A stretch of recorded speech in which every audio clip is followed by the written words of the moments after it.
Hello everyone, स्वागत है आपका द लर्निंग एरिया में। और ये लेक्चर हमारा सेकेंड जोलॉजी का सेकेंड चैप्टर है, जिसका पार्ट 2 है। पार्ट 1 में हम लोग ये सारी चीज़ें डिस्कस कर चुके हैं कि रिप्रोडक्शन से रिलेटेड जो हेल्थ इशू है। तो उससे पहले हम लोग ये देखे थे कि रिप्रोडक्टिव हेल्थ क्या होता है, रिप्रोडक्टिवली हेल्दी सोसाइटी कैसे होते हैं। एक ह्यूमन रिप्रोडक्टिवली हेल्दी है कैसे बोल सकते हैं, कैसे डिफाइन कर सकते हैं। उसके बाद हम लोग ये पढ़े थे कि फर्स्ट टाइम इंडिया, पूरे वर्ल्ड में इंडिया जो फर्स्ट कंट्री थे जिन्होंने फैमिली प्लानिंग और रिप्रोडक्टिव हेल्थ कर लेकर एक एक्शंस लिया था, जो 1951 में फैमिली प्लानिंग के रूप में हुआ था। उसके बाद हम लोग ये कर रहे थे कि जो पॉपुलेशन जो भी सेक्स रिलेटेड से प्रॉब्लम्स होती है उसको पढ़ाना, और उसके बाद ह्यूमन रिप्रोडक्शन से रिलेटेड जो भी रिप्रोडक्टिव हेल्थ से रिलेटेड प्रॉब्लम्स हैं, डिसऑर्डर्स हैं, डिजीज़ हैं, इन्फेक्शंस हैं, उसके बारे में स्कूलों में, रिलेटिव्स में, टीचर्स का बच्चों के साथ, पेरेंट्स का बच्चों के साथ। उसके बाद बहुत सारे गवर्नमेंट्स की एजेंसियाँ, बहुत सारे नॉन गवर्नमेंट्स NGOs, जिन्होंने सारे ऑर्गेनाइजेशन ने ये कोशिश किया था, जिसके आधार पे जिसके कारण बहुत सारे इम्प्लीमेंट्स होने से बहुत सारे अवेयरनेस आने के कारण क्या हुआ कि जो पॉपुलेशन एक्सप्लोजन होते थे उसके काउज पता चले। उसके बाद जो सेक्स रिलेटेड डिजीज़ होती थी, जो डिसऑर्डर्स होते थे, जो इन्फेक्शंस होते थे, उसमें भी कमी आई। और उसके बाद जानने लगे लोग, और यही सारी चीज़ें हम लोगों ने ये पढ़ा था कि प्रॉब्लम जो रिप्रोडक्शन से रिलेटेड प्रॉब्लम है उसके बारे में पढ़ा था। उसके बाद हम लोग ये पढ़े थे कि जो रिप्रोडक्शन का क्या इशू है, क्या उससे सुधार करने के लिए क्या करना चाहिए, ये स्ट्रेटजी भी हम लोग पढ़े थे। पॉपुलेशन एक्सप्लोजन क्या होता है, उसके बाद पॉपुलेशन एक्सप्लोजन होने के कारण रीज़न क्या है एक्सप्लोजन का, मतलब पॉपुलेशन का बढ़ जाना क्या क्या कारण है, क्योंकि मेडिकल फैसिलिटीज़ बढ़ जाने के, अवेयरनेस बढ़ जाने के कारण। दूसरा, इन्फेंट मोर्टिलिटी रेट घट जाना, मेटरनल मोर्टिलिटी रेट घट जाना, मेडिकल फैसिलिटीज़ का बढ़ जाना, सेक्स अवेयरनेस बढ़ जाना, सेक्स एजुकेशन इन स्कूलों में एंड मैरिजेबल एज के ग्रुप के लोगों को मिल जाना। ये सारी चीज़ पे हम लोग ना फर्स्ट लेक्चर में ह्यूमन रिप्रोडक्टिव हेल्थ के फर्स्ट लेक्चर में हम लोग ये सारे कंप्लीट किए थे। तो हेलो दोस्तों, मेरा नाम है BN कोहली और आज फिर से आपका सेकेंड चैप्टर में स्वागत है।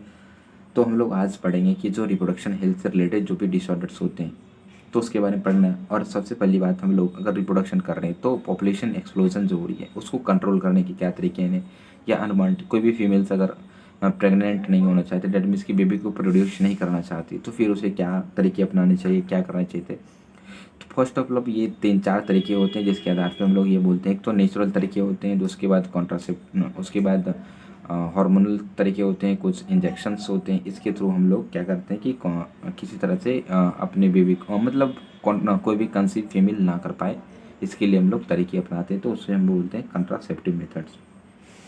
तो कंट्रासेप्टिव मेथड्स की बात करें तो कुछ नेचुरल मेथड्स होती है। तो फर्स्ट ऑफ कंट्रासेप्टिव मेथड्स का क्या होना चाहिए, ऐसा तो नहीं है कि जो मेल्स एंड फीमेल हैं उसके सेक्सुअल प्लेजर में या डिज़ायर में, ड्राइव में किसी तरह का दिक्कत हो या कोई प्रॉब्लम क्रिएट हो, चाहे इमोशनल या चाहे बिहेवियरल।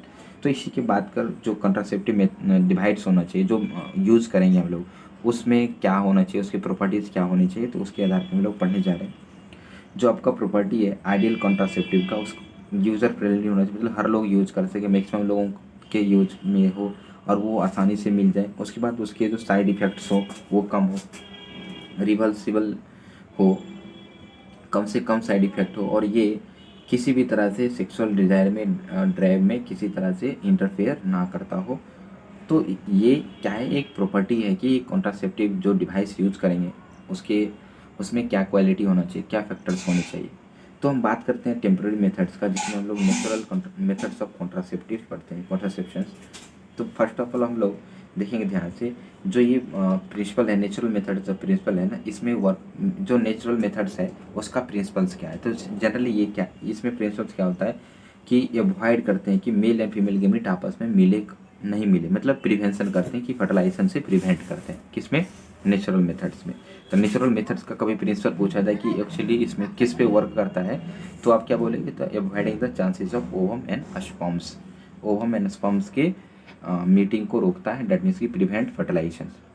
तो इसमें फर्स्ट तरीका हम लोग पढ़ते हैं रिदम मेथड और सेफ पीरियोडिक एब्स्टिनेंस और कैलेंडर मेथड। इसका कहने का अर्थ इसमें ये हुआ कि जो रिदम मेथड या सेफ पीरियड बोलते हैं या पीरियोडिक एब्स्टिनेंस बोलते हैं या कैलेंडर मेथड बोलते हैं, इसमें एक्चुअली में होती क्या है कि जब जो मेल होता है फीमेल होता है, जो मेल एंड फीमेल पार्टनर्स हैं, तो फीमेल की जो मंथ्स में ये जो मेंस्ट्रुअल साइकिल चलती है उसके दौरान क्या होती है कि जो ओवुलेशन से 2 डेज़ पहले का और ओवुलेशन से 2-3 दिन बाद का जो डेज होता है ना, वो जो हाई कंसीव होने की चांसेस होती है, दैट मीन्स की मेल एंड फीमेल गैमेट का फ्यूज़न होने का चांसेस ज़्यादा होता है और वो हाई चांसेस ऑफ प्रेगनेंसी वाली पीरियड्स होती है। उस फेज़ को हम लोग बोलते हैं। तो ये हमारा क्या होता है रिदम मेथड या safe period method. That means कि उस दौरान क्या करना है कि जो मेल पार्टनर है ना, फीमेल पार्टनर के साथ क्वाइटस ना करे किसी तरह से, जो 12 डेज ऑफ मेंस्ट्रुअल साइकिल से लेके 17 डेज ऑफ मेंस्ट्रुअल साइकिल के बीच, ओवुलेशन से 2-3 दिन पहले और ओवुलेशन के 2-3 दिन बाद तक, उस पीरियड्स को हम लोग बोलते हैं सेफ पीरियड बोलते हैं। पीरियोडिक एब्स्टिनेंस पीरियड कहते हैं। इस दौरान मेल पार्टनर को किसी तरह का मेटिंग नहीं करना चाहिए। दूसरा हम पढ़ते हैं विड्रॉल मेथड। विड्रॉल मेथड में क्या होता है, और या क्वाइटस इंटरप्टस बोलते हैं। तो ये जो चांसेस होता है हाई फेल्योर चांसेस क्या लिखें, इसका मतलब क्या है, जो प्रेगनेंसी में ना, इसमें चांसेस मैक्सिमम होती है कि प्रेग्नेंट हो जाना या कंसीव हो जाना।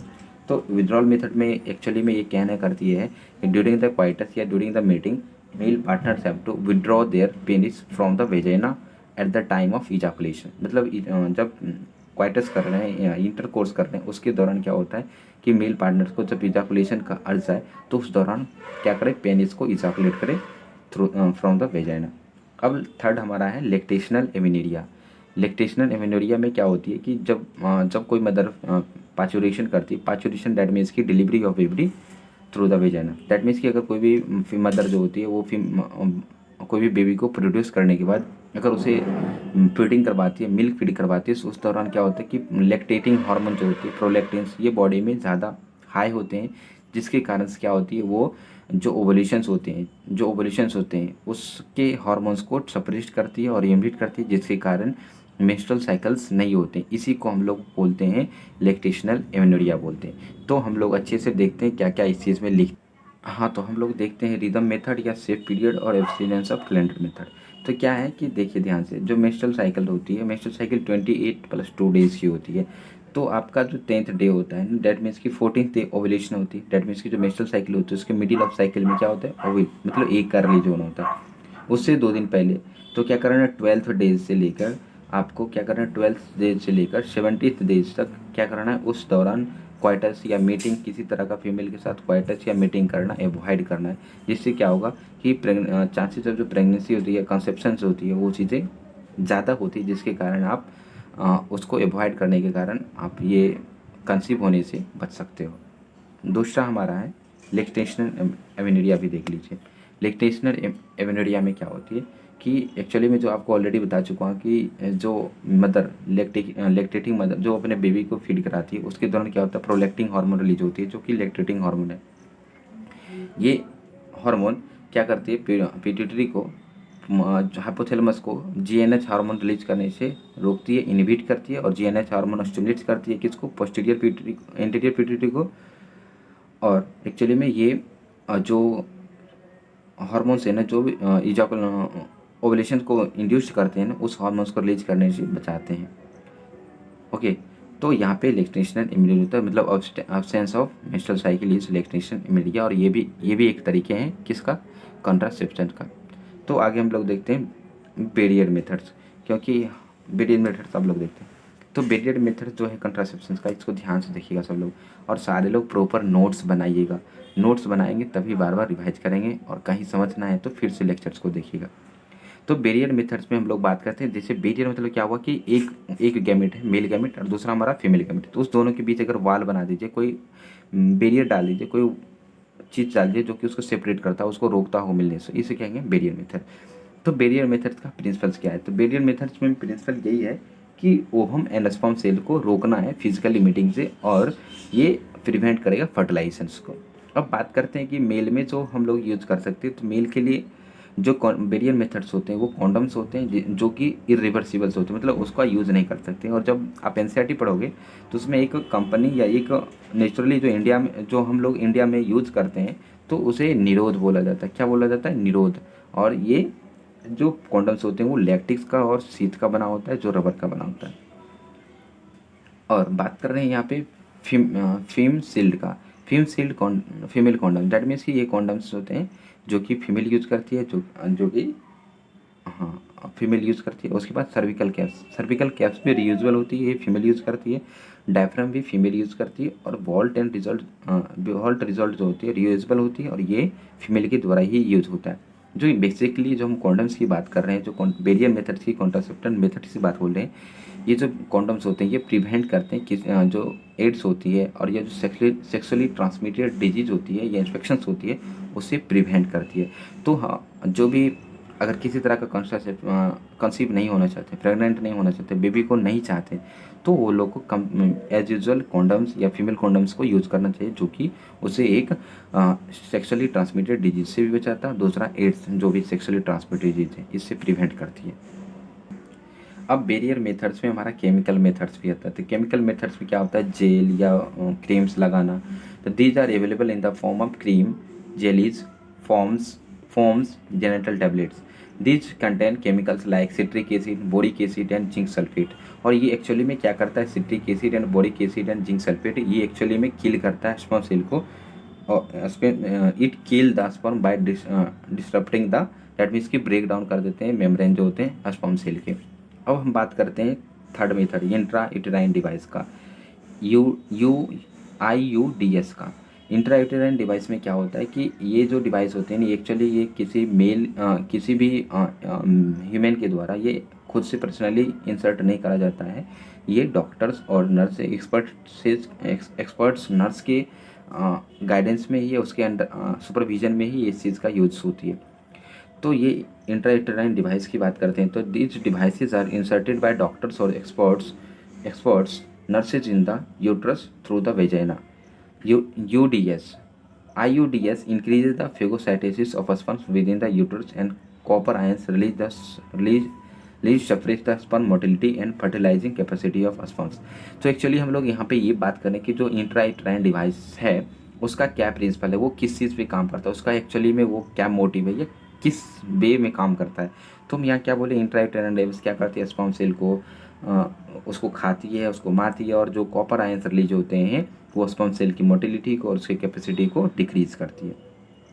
अब बात करते हैं यूट्राइन, जो इंट्रा यूटेराइन डिवाइस है, इसका जो आइडियल होते हैं ना, intra uterine device are ideal contraceptives for the females who wants to delay pregnancy or the space between the children. तो अब एक्चुअली में यहाँ पे ये भी जान लीजिए कि जो इंडिया में यूज होने वाले हैं ना intrauterine, it is one of the most widely accepted methods of contraceptions in the India. तो इंट्रायूटेराइन डिवाइस जो होते हैं ना ये बेसिकली बहुत ज़्यादा एक्सेप्टेड किया गया इंडिया में खास करके। अब बात करते हैं इंट्रायूटेराइन डिवाइस में भी अलग अलग तरह का जो कॉन्ट्रासेप्शंस है। एक होते हैं नॉन मेडिकेटेड इंट्रायूटेराइन डिवाइस जिसमें हम लोग लिप्स लोग पढ़ते हैं, और कॉपर रिलीजिंग इंट्रायूटेराइन डिवाइस पढ़ते हैं तो उसमें copper T, copper 7, multi load 375 बोलते हैं। उसके बाद अगर इंट्रायूटेराइन डिवाइस की बात करें जो कि हार्मोन्स रिलीजिंग इंट्रायूटेराइन डिवाइस होगा, जो कि कॉम्बिनेशंस का बना होता है, कभी कॉम्बिनेशंस का बना होता है प्रोजेस्टेरोन एस्ट्रोजन का, और सिंगली प्रोजेस्टेरोन का भी मिलता है, और एक होता है लेवेंजेस्ट्रॉल जिसे बोलते हैं LNG-20 बोलते हैं। अब कॉपर रिलीजिंग IUDS की बात कर लेते हैं। जो कॉपर रिलीजिंग IUDS होती है, ध्यान से देखिएगा इसको, जो कॉमनली कॉपर टीज होती है have ionised copper which slowly diffuse at the rate of some 50 microgram per day. The local infertility of effect by the bringing about release of toxic cytokinase, the suppressed sperm motility and their ability to fertilize the ovum। क्या बोल रहा है कि जो copper releasing है ना ये actually में एक दिन में 50 माइक्रोग्राम रिलीज होते हैं जो कि स्पर्म मोटिलिटी को डिक्रीज करते हैं, और ये क्या करते हैं, ये टॉक्सिन्स प्रोवाइड करते हैं और ये रिलीज करते हैं टॉक्सिन्स जो कि एंटी फर्टिलाइजिंग की तरह काम करते हैं, जो कि मेल एंड फीमेल गेमेट को फर्टिलाइज होने से रोकते हैं। तो कॉपर रिलीजिंग का हम लोग एग्जांपल देख लेंगे IUDS का, copper T 200, multiload copper T और copper T 380, copper multiload copper 375 and copper T 7। अब हार्मोन रिलीजिंग आईडीएस की बात करें तो हार्मोन रिलीजिंग आईडीएस जो है ना किस तरह से काम करती है इसको प्रॉपर आप लोग देखेंगे और नोट्स सारे लोग बनाइएगा और एनसीईआरटी को बार बार पढ़िएगा और ये लेक्चर बार बार देखिएगा ताकि आपको समझ में आ जाए। और कोशिश कीजिएगा कि जितना जल्दी हो, जितना कम समय में इसको पढ़ा जा सके और अच्छे से याद किया जा सके और समझा जा सके। Hormones releasing IDS include the progesterone IDS, progesterone and levonorgestrel IDS LNG20. This makes the uterus unsuitable for implantations. It changes the cervical mucus. That means कि जो सर्विक्स होती है उस एरिया को क्या करती है, स्पन के लिए मोटा हॉस्टाइल नहीं बनाती है और एन ओवुलेशन को प्रमोट करती है और इनसफिशिएंट ल्यूटियल एक्टिविटी मतलब एलएच हार्मोन्स का या ओवुलेशंस का डेट मीन्स की रिलीज ऑफ एग को प्रमोट नहीं करती, इनहिबिट करती है। एक्चुअली में ये कॉपर टी जो देखिएगा, कॉपर टी का जो इमेज है ना इसको देखिएगा प्रॉपर, ये आपका यूट्रस होता है और ये सर्विकल कैनाल है। इसके अंदर क्या होता है, कॉपर टी इंसर्ट कर दिया जाता है और ये कॉपर टी धीरे धीरे अपने डिग्रेड गलती रहती है और आयंस को रिलीज करती रहती है और एक्चुअली में ये क्या करती है, स्पर्म सेल की मोटिलिटी को डिक्रीज करती है। उसके बाद ये क्या करती है कि जो ओवुलेशंस होते हैं, जो ल्यूटियल फोर्स होती है उसके को रोकती है, इनहिबिट करती है और फॉलिकुलर डेवलपमेंट डेट मीन्स की जो एक सेल का मेचुरेशन होता है उसको रोकने की काम करती है। अब बात कर लेते हैं हम लोग ओरल कॉन्ट्रासेप्टिव डिवाइस के। सारे लोग एनसीईआरटी अच्छे से पढ़ेंगे और नोट्स बनाने की कोशिश करेंगे। अब हम लोग ओरल कॉन्ट्रासेप्टिव पिल्स के बारे में पढ़ते हैं। तो ओरल कॉन्ट्रासेप्टिव पिल्स जो होते हैं ये या तो प्रोजेस्टेरोन हो सकते हैं या एस्ट्रोजन और प्रोजेस्टेरोन दोनों का कॉम्बिनेशन हो सकते हैं। अब बात कर लेते हैं हम लोग सिंथेटिक प्रोडक्ट्स की। मोस्टली जो यूज होती हैं ये प्रोजेस्टिन होती हैं जिसको मिनी पिल बोलते हैं, जिसमें हम लोग एग्जाम्पल्स पढ़ते हैं माला डी एंड माला एन पढ़ते हैं। तो आप लोग नोट्स बनाते रहिएगा और बार बार रिक्वेस्ट कर रहे हैं और पढ़ते दौरान ध्यान से पढ़ना है और फिर एनसीईआरटी को पढ़ना है।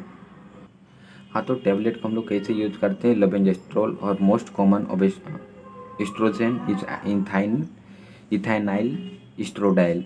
अब पिल्स को कैसे लेते हैं, pills are taken orally for 21 days in a menstrual cycle starting from 5th days and ending at 25th days. It is advisable to start the course after a gap of 7 days. That means कि जब period start हो गया, menstrual start हो गया, उसके साथ 5वें दिन से स्टार्ट करना है, फिर 25 तारीख तक लेना है और इसके दौरान क्या करना है, ये किस तरह 25 डेज तक लेना है, 25th डेज तक मेंस्ट्रुअल साइकिल की। अब हार्मोनल पिल्स कैसे एक्ट करता है, 4 तरीके से एक्ट करता है। तो हम लोग बात कर लेते हैं इसको, एक ध्यान से देखिएगा। ये जो आपका क्या है, hormonal pills act by 4 ways. Inhibition of ovulation मतलब एक सेल के रिलीज को रोकता है। उसके बाद alternating in uterine endometrium to make it unsuitable for implantation. आपको ऑलरेडी पता है कि क्योंकि हम लोग फर्टिलाइजेशन पढ़ चुके हैं पिछले चैप्टर में, आप लोग को ये समझना है तो फर्टिलाइजेशन या इम्प्लांटेशन अच्छे से समझिएगा। Lecture human health human reproduction by learning zone या learning area by BN sir या BN कॉल्यू। अब ये क्या करता है, change in cervical mucus impairing its ability to allow passage and transport of sperms. अब ये inhibition of motility and secretory activity of fallopian tube. That means कि ये क्या करता है, जो आपका फैलोपियन ट्यूब किसी तरह का सिक्रेशंस करता है उसको भी रोकता है। अब बात कर लेते हैं इंजेक्टेबल्स। तो डीपो प्रोवेरा होती है जो कि, तो बात कर लेते हैं हम लोग, ये जो प्रोजेस्टेरोन होता है ये कभी अकेले हो सकता है और ये कॉम्बिनेशंस भी हो सकती है। ये यूज करा जाता है females injection.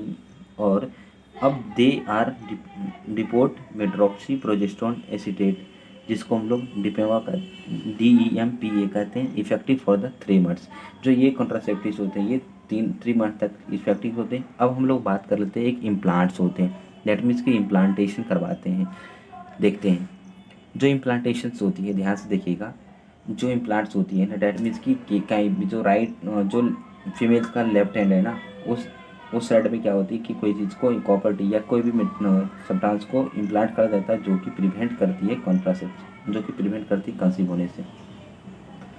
Progestin containing device which are implanted subdermally for providing long term contraception for 3 to 5 years। तो आप यूज कर सकते हैं इम्प्लांट जो यूज होते हैं वो 3 से 5 साल तक कॉन्ट्रासेप्शन प्रोवाइड करते हैं। दैट मीन्स कि प्रोवाइड फ्रॉम द प्रेगनेंसी। अब नॉर प्लांट यूज है। Norplant is a progestin only containing device has a 6 silicone permeable capsules containing levonorgestrel and these are inserted under the skin of left upper arms for 5 years. अब हम लोग बात कर लेते हैं emergency कंट्रासेप्शंस का। Administration of प्रोजेस्ट्रॉन्स और progesterone oestrogen combination और IUDs within 72 hours of coitus have been found to be very effective as a emergency contraceptives morning after pills, as they could be used to avoid possible pregnancy due to rape or casual unprotected intercourse। अब देखिएगा mifepristone RU47, ध्यान से देखिएगा। Mifepristone anti progesterone is a single pill treatment. It has very high affinity for progesterone receptors. Side effects of contraceptive methods, तो इसके क्या क्या effects हो सकते हैं कॉन्ट्रासेप्टिव मेथड्स के। There are possible side effects are nausea होना, abdominal pain होना, ब्रेक थ्रू द ब्लीडिंग होना, इरेगुलर मेंस्ट्रुअल ब्लीडिंग होना, ब्रेस्ट कैंसर हो जाने का चांसेस। अब हम लोग कॉन्ट्रासेप्शन ये तो कर लिए। अब कोई फीमेल जो कि बेबी को प्रोड्यूस कर चुकी है, अब उसे किसी तरह का बेबी नहीं चाहिए, परमानेंट सॉल्यूशन चाहिए कॉन्ट्रासेप्शन का। तो हम लोग इसमें परमानेंट मेथड में हम लोग क्या करते हैं, स्टेरिलाइजेशन करते हैं। स्टेरिलाइजेशन टेक्निक्स बोलते हैं या टर्मिनल मेथड्स बोलते हैं। इसमें क्या होती है, मेल एंड फीमेल में सर्जिकली क्या करा जाता है, कुछ ट्यूब्स को हटाया जाता है जो एसेसरी डक्ट्स होते हैं। हम बात कर लेते हैं इसमें परमानेंट मेथड्स में। Surgical interventions block gametes transport and thereby prevent the conceptions. Techniques are very highly effective but their reversibility is very poor. That means कि ये फेल्यूर का चांसेस कम है और ये रिवर्स करा नहीं जा सकता है। दैट मीन्स कि एक बार अगर परमानेंट मेथड जो सर्जिकली रिमूव कर सकते हैं तो ये एक्चुअली में अभी तक ये रिवर्सिबल नहीं करा जा सकता है। तो इसलिए ये परमानेंट, ये लास्ट उपाय होती है जब किसी को फीमेल को किसी तरह का प्रेगनेंसी नहीं चाहिए या बेबी नहीं चाहिए। तो मेल के केस में हम लोग ध्यान से देखिएगा, मेल के केस में हम लोग पढ़ते हैं वेसेक्टोमी। तो ये एक मेथड है, सर्जिकल मेथड है, जिसमें हम लोग क्या करते हैं, मेल के वास्ट डिफरेंस को काट दिया जाता है और उसको टाई किया जाता है। It is a permanent method of contraception for males. Both बाथ deferens are ligated and cut. It is a minor surgical procedure and done free of cost at government hospital. Sperm production continue after the vasectomy, but ejaculated semen is without a sperms. It is not effective immediately. क्या बोला, जो vasectomy होती है ये effectively तुरंत नहीं होती है और ये कुछ समय बाद, साल भर 6 महीने बाद ये इफेक्टिव हो जाते हैं। अब बात कर लेते हैं फीमेल में कॉन्ट्रासेप्टिव जो परमानेंट्स हैं। इसके बाद फिर हम लोग नेक्स्ट में हम लोग बात करते हैं ट्यूबेक्टोमी की। It is a permanent method of contraception of females. A small part of fallopian tube is removed or tied up through a small incision in the abdominal. इसे हम लोग लेप्रोटोमी बोलते हैं और through the vagina. It is effective immediately. Menstrual cycle continue after the tubectomy. The release oocyte is destroyed by the phagocytes. अब यहाँ तक हम लोग अभी तक सारे कॉन्ट्रासेप्टिव मेथड्स का बात कर चुके हैं। तो फर्दर हम लोग अगली क्लास में मिलते हैं मेडिकल टर्मिनेशन ऑफ प्रेगनेंसी का, और उसके बाद सॉल्यूशंस पढ़ेंगे। अगर कोई मेल का स्पर्म काउंट कम हो जाए, कोई फीमेल्स का ओवुलेशन करने की कैपेसिटी कम हो जाए, कोई फीमेल का इम्प्लांटेशन की कैपेसिटी कम हो जाए, तो ये सारी चीज़ें डिसऑर्डर्स पढ़ेंगे और उसके उपाय पढ़ेंगे।